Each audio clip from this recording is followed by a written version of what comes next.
Welcome back to LA Fishguys. We're in the midst of breaking down a 300-gallon living reef tank and replacing it with a 400-gallon fish-only system. We've disassembled the stand in kind of a destructive manner, as that's what it took to get the tank and everything out of there. In fact, the tank is sitting right back here. Here's that big reef tank, and you can see that sitting out in the sun has not done it any good. That was the original crack. This one here has developed since. This one here has developed since, as well as this. And I believe these are actually working their way down into the front panel. So this tank is really worthless to us now, although chances of reselling it I thought were kind of slim to begin with. But part of the job was just removing all of that old equipment for him. Speaking of equipment, there's also the livestock, and I do have to admit I feel a little bit bad about this, but that was the live rock that was in the tank, and I have absolutely no place to keep it, and certainly no new jobs to take it to. So I had to kind of let it dry out. It'll serve as foundation rock for another application down the road, but it was kind of a sad thing to lose all that life. And of course, those 3 boxes down below are all the live sand. And to give you an idea of the size of the new tank in comparison to the old tank, this being the old tank, we had to have a template made of the new tank, the footprint of that tank, so we could give to our cabinet guy so he can start making that as well. I have that template here.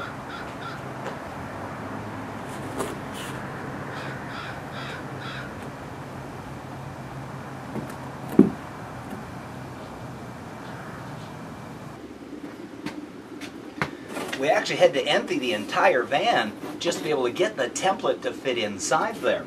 This template, again, is the bottom of the tank that's being made, and we've gotten this template to take to our cabinet guy so that he can make the stand and the canopy conform to this specific curve here. This template, or tank should I say, will also have a trapezoid overflow. It'll have returns in each one of the corners, plus a suction for that internal circulation pump. So let's get this delivered, and hopefully in about 4 weeks the cabinet guy will be helping me deliver the stand and the canopy, and we can go ahead and install it.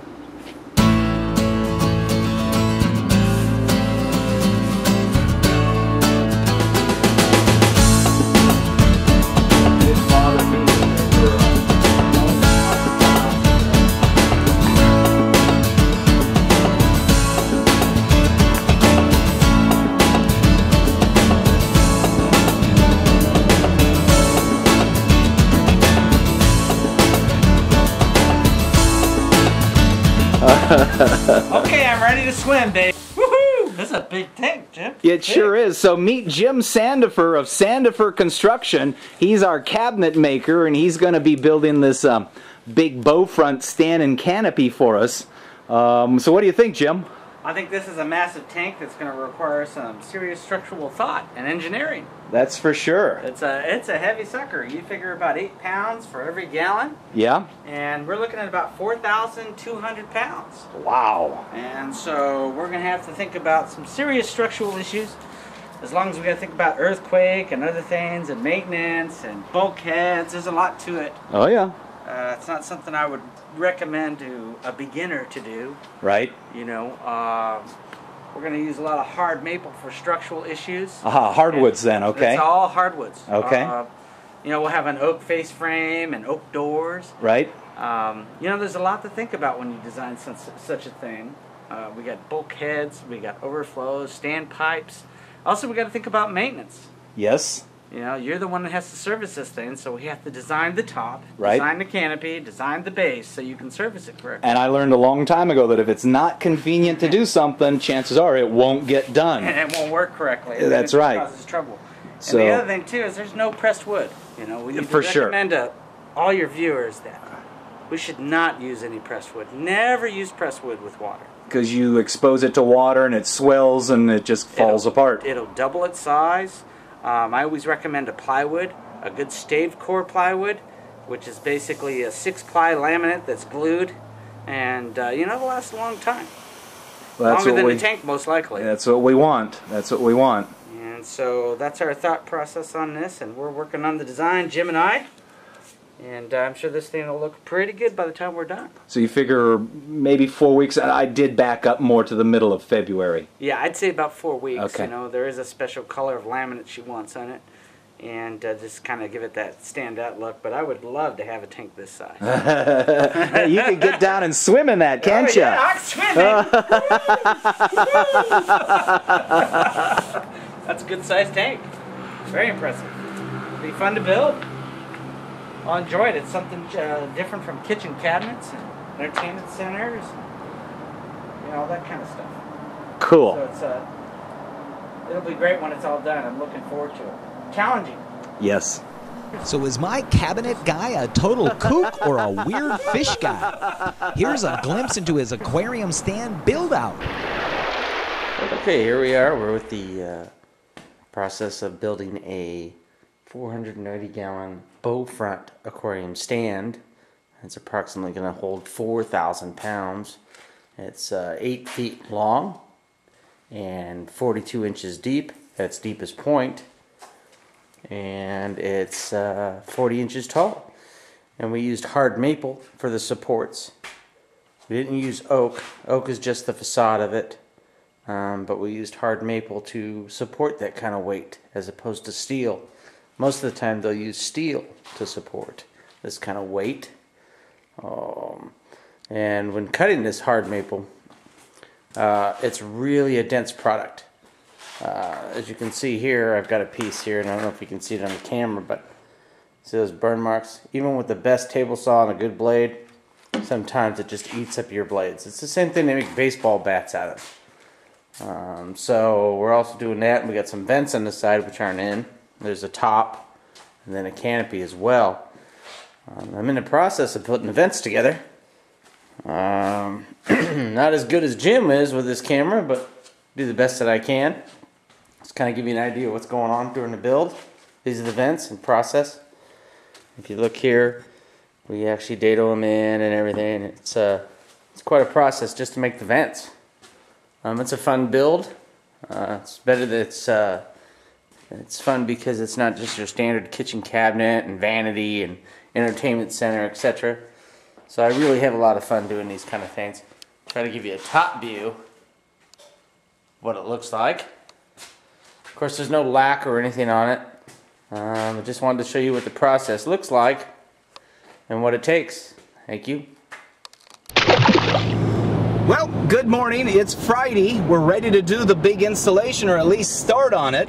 Jim has got the cabinet or the stand and the canopy here on a trailer. We're going to be delivering it to the customer's location this morning, where the couple of guys are going to show up and help us carry it inside the house, and then later on this afternoon they'll deliver the tank, which will carry that into the house tomorrow morning when the rest of the guys get here. So it looks like things are just about ready to happen.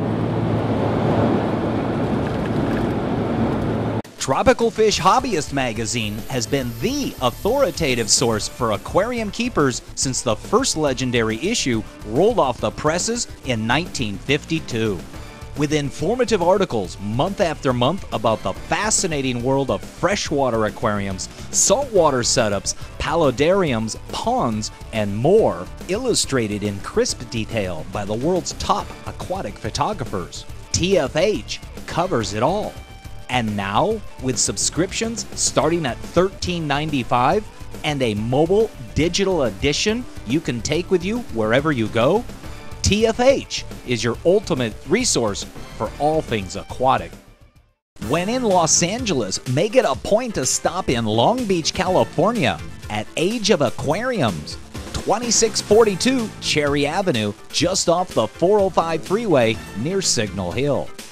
At Age of Aquariums, their knowledgeable staff showcases designer aquariums featuring colorful corals and exotic fish, a spectacular four-sided 500-gallon living coral reef, along with a wide selection of coral frags and a large selection of saltwater fish, the cute the graceful, and the not-so-cute. Age of Aquariums also carries a selection of popular freshwater fish for the beginning hobbyist. Along with a full line of aquarium supplies and supplements, Age of Aquariums quarantines and medicates all their new fish and proudly provides LA and Orange County's largest aquarium maintenance service. Age of Aquarium is located at 2642 Cherry Avenue, just off the 405 freeway near Signal Hill.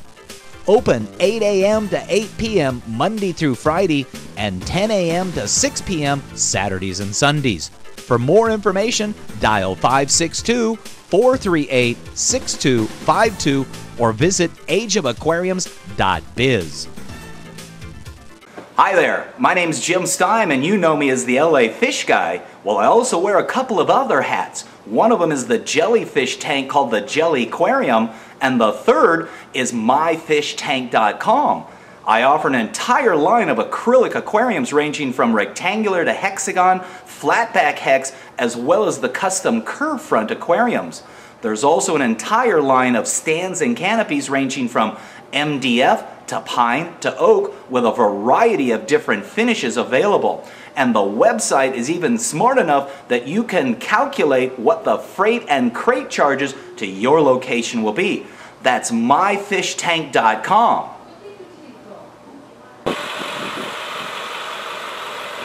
So with the arrival of the stand and canopy, we waste no time getting it moved into the house.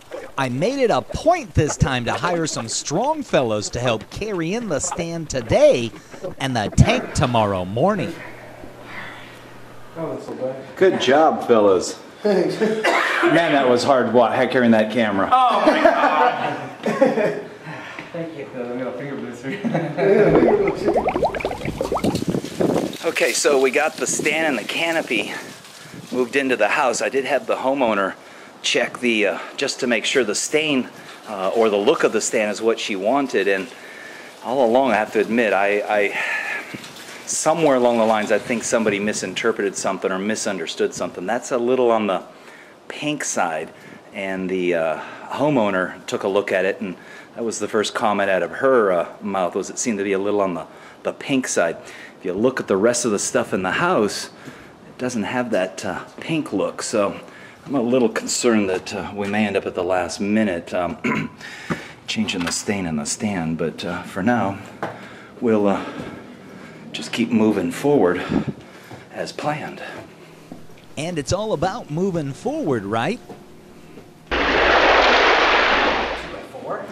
Okay, what you haven't seen before was there was a depression here in the marble floor that we have to shim up a little bit before we can place the stand on there. And that's what Jim is working on right now. Yeah, just some scraps from the shop, you know. To fill in the depression there? Yeah, so we just disperse some of the weight. It's not really structural, it's just there to disperse it a little bit. Okay. Instead of just having it around the perimeter of this, tile, you know, potentially crack it. Right. I don't want to do any of that. And that's where the old tank sat against the wall.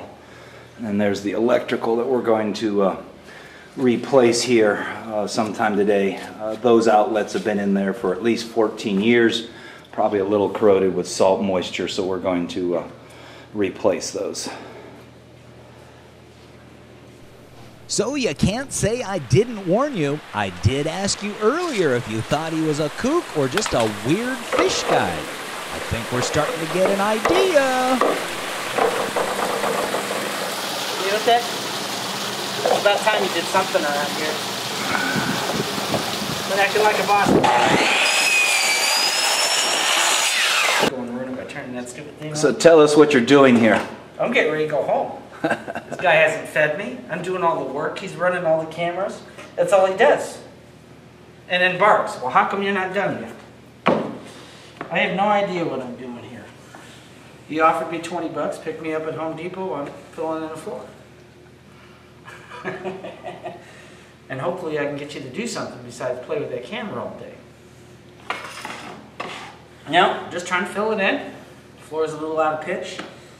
That side actually goes up, so I actually am going from 1 1/4" to 2 1/4" to 2 1/2 on that side. And maybe we'll just throw some water on these. That'll help. Yes, sir. It's certainly one thing to go pick up a cabinet from the cabinet maker guy. It's another thing to actually work with the cabinet maker guy. You threw that tip in there. That explains why it was not level.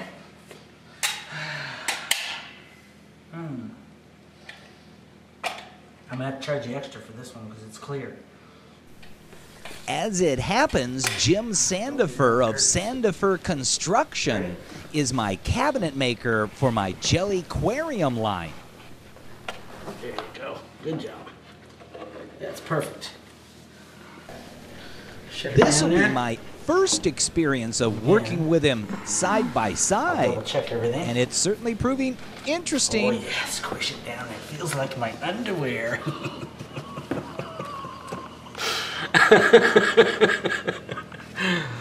Yes, it does. God, you're nasty. I know. Okay, so we're a little low. That's fine. I'd rather have it low than too high, right? Okay, we're gonna let that sit. I'll stick some screws in it.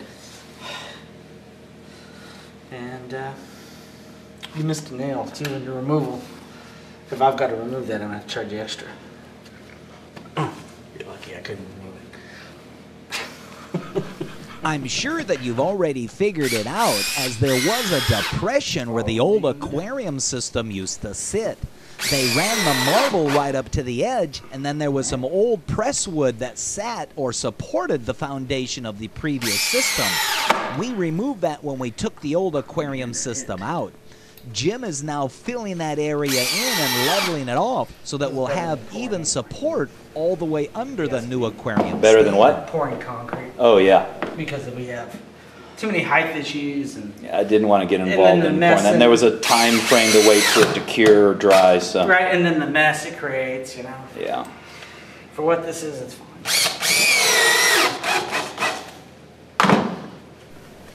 And now that we've created a solid and level foundation for the aquarium, we can slide the stand over and begin to replace the electrical outlets.